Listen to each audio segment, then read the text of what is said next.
Hello, and welcome to the next video in my series on finite mathematics. Now, a few things before we get started. Number one, if you are watching this video because you are struggling in a class right now, I want you to stay positive and keep your head up. If you're watching this, it means you've accomplished quite a bit in your educational career already. You're very smart, and you may have just hit a temporary rough patch. Now, I know with the right amount of hard work, practice, and patience, you can get through it. I have faith in you. Many other people around you have faith in you, so should you. Number two, please feel free to follow me here on YouTube and or on Twitter. That way, when I upload a new video, you know about it. Now, on the topic of the video, if you like it, please give it a thumbs up. Share it with classmates or colleagues, or put it on a playlist, because that does encourage me to keep making them. On the flip side, if you think there is something I can do better, please leave a constructive comment below the video, and I will try to incorporate those ideas into future ones. And finally, just keep in mind that these videos are meant for people who are relatively new or brand new to finite mathematics. So I will just be going over the basic concepts. Not only do I want you to understand what's going on, but also why. So all that being said, let's go ahead and get started. So this video is the next in a series on sets and counting. So in previous videos, we talked about what sets are. We talked about elements. We talked about subsets, proper subsets. We also talked about intersections, unions, and disjoint sets. So in this video, we're going to learn a concept that is critical to solving your very typical Venn diagram problems. So oftentimes you are given a Venn diagram and the problem presents you with the number of elements in certain regions. And then based on the other criteria in the problem, you kind of have to fill in the rest of the Venn diagram.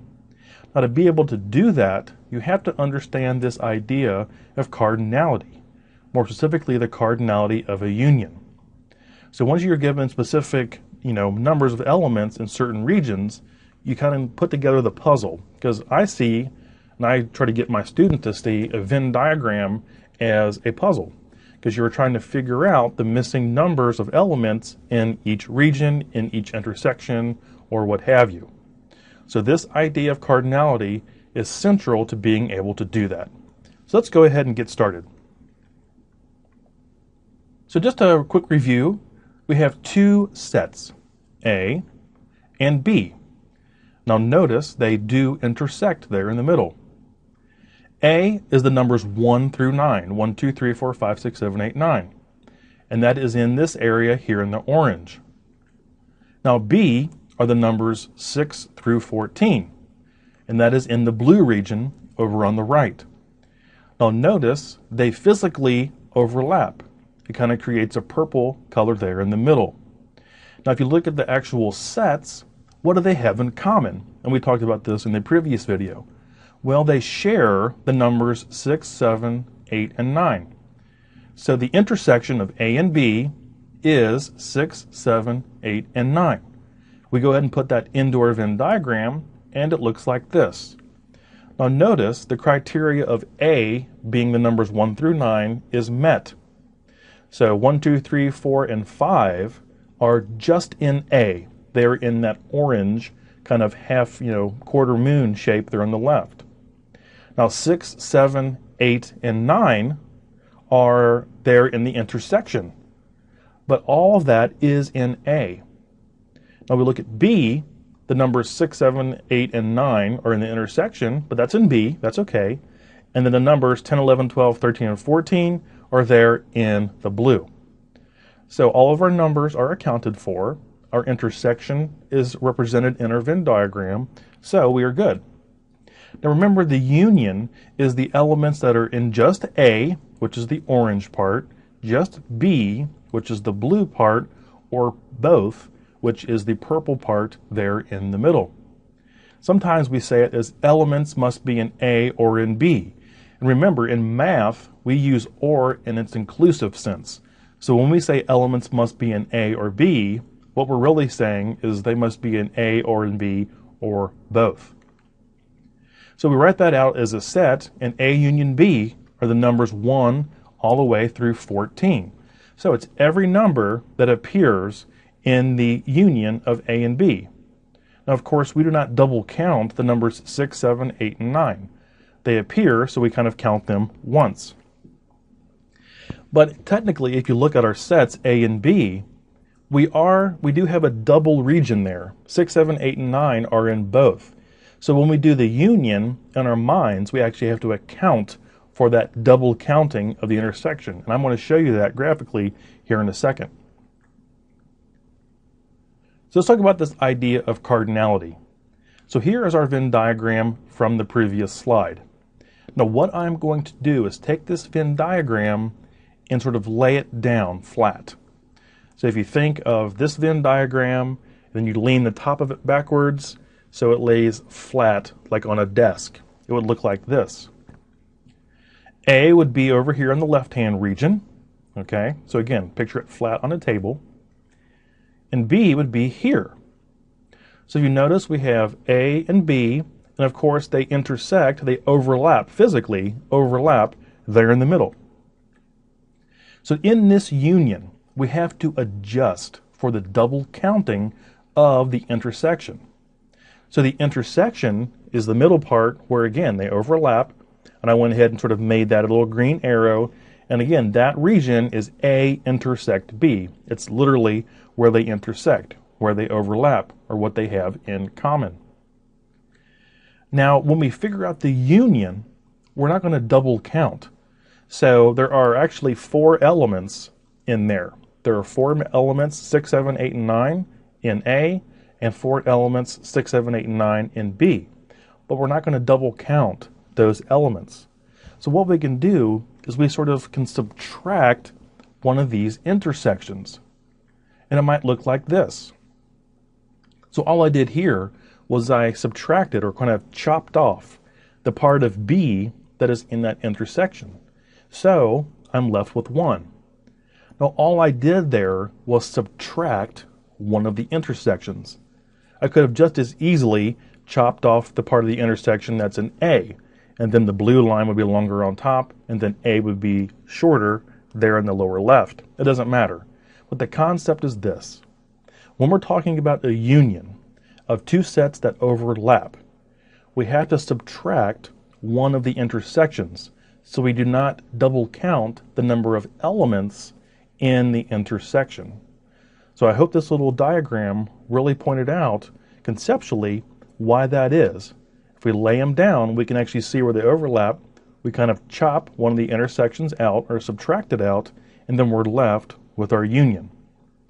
So in terms of like an expression, it would look like this. And I went ahead and color-coded it so you can actually apply it to our diagram here. So we have the number of elements in A, which is sort of there in that pink or orange color, plus the number of elements in B, which is the blue color. So if we stop there in our expression, the number of elements in A and the number of elements in B, that would be our first sort of horizontal diagram there in the middle where we have both intersections. Now we cannot have both intersections. We got to subtract out the elements that are in one of them. So then we subtract the number of elements in the intersection. So that's minus A intersect B. And then that will leave us with the union. So the number of elements in A plus the number of elements in B. Then we subtract out the number of elements in the intersection, which is sort of the graphic there at the bottom, and then we are left with the union. And that resolves our double counting of the number of elements in the intersection. Now, one of the cool things about this expression is that if we know 3 of them, we can very easily, using algebra, find the 4th. So, knowing any 3 of the terms in this cardinality principle, you can easily find the 4th just by rearranging the terms. So in the one there at the top, we are trying to find the number of elements in the union. But let's say you wanted to find the number of elements in the intersection. Well, we can just rearrange it to look like this. We would subtract the union from both sides and then add the intersection of both sides, and it would come up like this. So the number of elements in A plus the number of elements in B minus the number of elements in the union would leave us with the number of elements in the intersection. So as long as we have any three of these terms, we can use those three to find the fourth. And it is absolutely crucial in solving typical Venn diagram problems where we are given some information and then some information is left out for us to find. So let's think of like a real-world example of how this would actually apply. Now let's say you were looking to buy a new pair of pants. Now you know that one, you want jeans, so you do not want khakis or anything like that, you want jeans. And two, you do not want to spend more than $35. So basically you want jeans that are $35 or less. So you go to Old Navy, I picked Old Navy at random, and you find that the store offers 28 pairs of pants that are either jeans or are under $35. So this is how this would work, if you could do it. You go into the Old Navy store and you look on the wall or wherever, the tables, and there are jeans. And there are a certain number of styles of jeans they might have. So you kind of put all those jeans in a pile. Then you go over and look at all the pants. And then you take out, including the jeans and the khakis, and you take out all the ones that are under $35. And those are sort of in their own pile. And the question is, where is the intersection there? So you're going to have some jeans that are under $35, and you're going to have some of the pants that are under $35 that are jeans. And that's going to be our problem here, to figure out where those things coincide or where they intersect. Now here's what you know. Of the 28 styles of pants, 19 of them are jeans. So the first pile you made are all the jeans, and there are 19 of them, 19 different styles. Now, of the 28 piles of styles of pants total, 17 are $35 or less. So in your other pile, you have all the styles of pants, jeans and khakis included, that are under $35. So the question is, how many styles of jeans, $35 or less, does the store offer? So again, just to remind ourselves, there are 28 pairs of pants that are either jeans or under $35. Of the 28 styles, 19 are jeans, and 17 are $35 or less. Let's go ahead and walk through how we would solve this problem. So what I tell my students is you always write out a list of everything you were given in the problem. And that seems very elementary school or very middle school, but you'd be surprised how many people try to do it on their heads and then they get lost in that thought and then they're lost. So always write down what you know, and then you can work on solving for what you don't know. So here's what we know. 28 pairs of pants that are either jeans or are under $35. Okay? So J union P equals 28. So again, when we say they're either jeans or are under $35, what we're really saying is that there are 28 pairs of pants that are either jeans or under $35 or both. So J union P is 28. Now, of the 28 styles of pants, 19 are jeans. So the number of jeans is 19. So that's the number that are in J. Of the 28 styles of pants, 17 are $35 or less. So the number in P for price equals 17. So that is all the information we are given in the problem. We are given the union, we are given the number in J, set J, and the number in set P.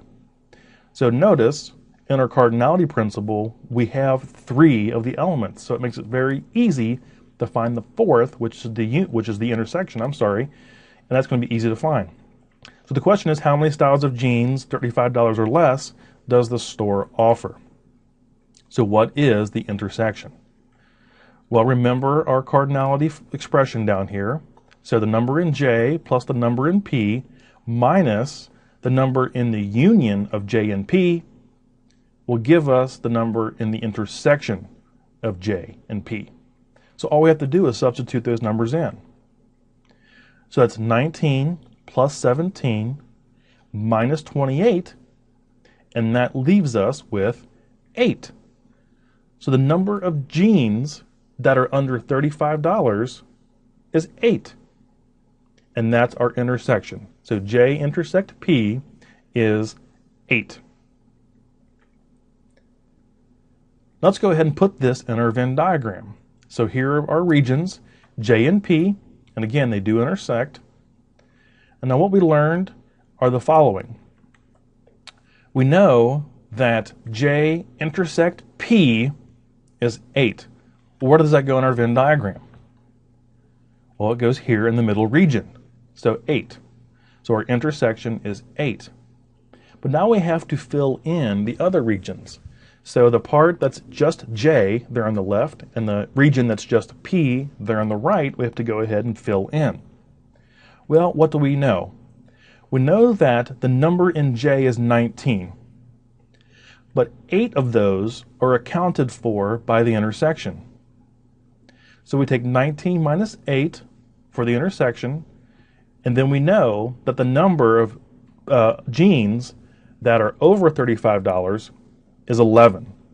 So 19 minus 8 is 11, and that's just that sort of moon shape for J over there on the left-hand side. Now we do the same thing for P. So we know that the overall count for P has to be 17. So to find sort of the moon shape over there by P, we just take 17 minus 8, so that's 17 minus the intersection because we're already accounting for that, and that leaves us with 9. So we have 19 pairs of pants over there. So how do we interpret this in real life? Well, in the intersection, that's the number of jeans under $35. So it meets both criteria. They're jeans and they are under $35. Well, what about over here? Well, over here we have jeans as well, but they're not under $35. They're over $35, but they're still jeans. So we cannot put them in the intersection of price. They are jeans over $35. Well, what about over on the right-hand side? So these are under $35, but they're not jeans. Okay? So they could be khakis or whatever. So in the middle, we have all the jeans that are under $35. Over on the left, we still have jeans, but they're over 35 because they're outside of P there. And then on the right-hand side, they're under $35, but they're not jeans because they're outside of J. And of course, in the middle, we have both. So this is very typical of the type of Venn diagram problems you are going to find in finite math. And this is a very simple one. And we're going to be doing more advanced ones in future videos. But this is the basic idea that you can apply to all these type of problems. Now let's extend this sort of into real life in our decision making. In the previous video, I talked about that we do this in real life all the time without thinking about it. It is so ingrained into how we think that we actually sort of pull it out of our everyday experience and then we put it into our finite math mind. It doesn't seem that weird at all. So think about this. You walk into Old Navy. Now, just by walking into Old Navy, you have created a subset of everywhere you could buy jeans. So you could buy jeans at Old Navy. You could buy them at American Eagle. You could buy them at Abercrombie & Fitch. You could buy them at Walmart. You could buy them, anywhere. So Old Navy, by walking into that store, you create a subset of everywhere you could buy jeans. Now, you probably didn't ever think about it that way, but that's what you're doing. Then you find either the male or the female section, just depending on what you wear. So you walk into the store itself is a subset, then you walk over to what side you shop in, that's another subset. So you are doing away with one and then going to the other. So you're narrowing down. Then you find the racks and tables of jeans. So there are other pants in whatever section you're in, but you're only interested in jeans. So you go right to the jeans section and disregard everything else. You further narrow down your choices. Finally, you take the jeans and you categorize those into ones that are $35 or less, or the ones that are over $35. So again, sort of another subset. And then you choose a pair that you like, which is sort of an element of that set, or you leave without any because you didn't like them. And again, that is a valid set. That is the empty set. Okay? So this narrowing down, these making choices, we do this every day without really thinking about it. So the entire time you're creating subsets or intersections and unions and stuff in your mind, in your own decision-making process. So in this case, one of the ways that stores and other places do this is the layout of the store. So they usually have a women's side of the store, a men's side of the store, or a children's side of the store. So they put everything that shares that characteristic in one place. And then once you're in there, they put all the jeans together, and then, they put them together by sizes or how they're styled, boot cut, loose, whatever. This is all around us. It's all around us. So try to think about your everyday experience. I always try to get the students I work with to think about, how does this actually come into play every day? And then they can apply what we learn, in our tutoring situations to what they do in real life. It does help, and it makes it stick in your mind. So another quick example, if you go to Amazon, you can see you can shop by department. So somewhere in the database, everything is categorized into sets by department. And then you can further narrow down what you're looking for. So some, websites you go to have little check boxes. So you can say, I'm looking for a laptop made by Asus that is between $550 and $669, and then it will give you the intersection of all those choices. It will give you laptops made by Asus that are between that price. It'll give you a list. Same thing, at Old Navy. If you look on the left-hand side, there are styles you can choose from, obviously sizes you can choose from, colors you can choose from, depending on the wash, and then there's sort of a price slider down there on the bottom. So by fine-tuning all those, you can get all kinds of, intersections of sets and subsets and things like that. So these are all literally sets in a database. And a lot of database work, if not all database work, is about pulling things out of that database based on certain criteria that is a lot like finite mathematics. So when I talk to students, I'm like, have you ever looked up something in like a journal database or something like that? And they'll say, yeah. And I'm like, well, how do you put the data in the database?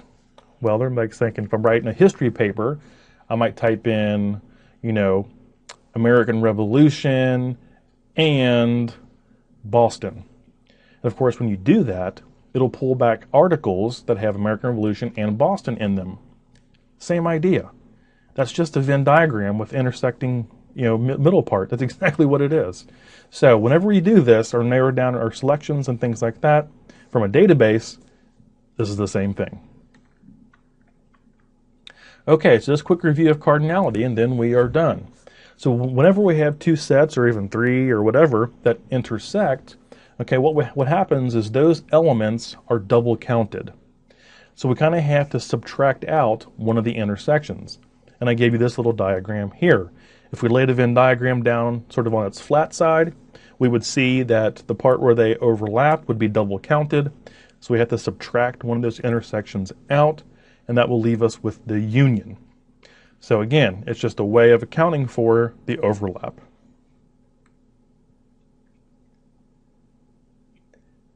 And finally, we represent that with an expression here at the bottom. So the number in A plus the number in B minus the number of A intersect B will give us the union. And if we have any of the three, we can algebraically move terms around to find the fourth. So in some problems, you might be given the number in A, the union and intersection, then you find the number in B, Or you might be given the number in A, the number in B, and the union, and you're told to find the intersection. And all you have to do is just rearrange these terms around to find the missing piece. Okay, so that wraps up our talk about this fancy term, the cardinality of a union. And again, all it's meant to do is it allows us to find the missing number of elements in certain problems based on just the general properties of Venn diagrams. Okay, so just remember that if you were struggling in a class, I want you to stay positive and keep your head up. You're a very smart person. With the right amount of hard work, practice, and patience, you can get through it. Many people, including me, have faith that you can do it, so you should too. If you liked the video, please give it a thumbs up, put it on a playlist, share it with classmates or colleagues. That does encourage me to keep making them. And most important of all, just keep in mind that the fact that you are on here on YouTube or wherever else you're watching this, the fact that you're on here learning, trying to improve yourself, trying to do better in school, or trying to run your business more efficiently, that's what really matters. If you keep doing that, if you make that a habit, then everything will work out in the end. So finally, thank you very much for watching. I wish you all the best of luck in your studies or in your other work, and I look forward to seeing you again next time.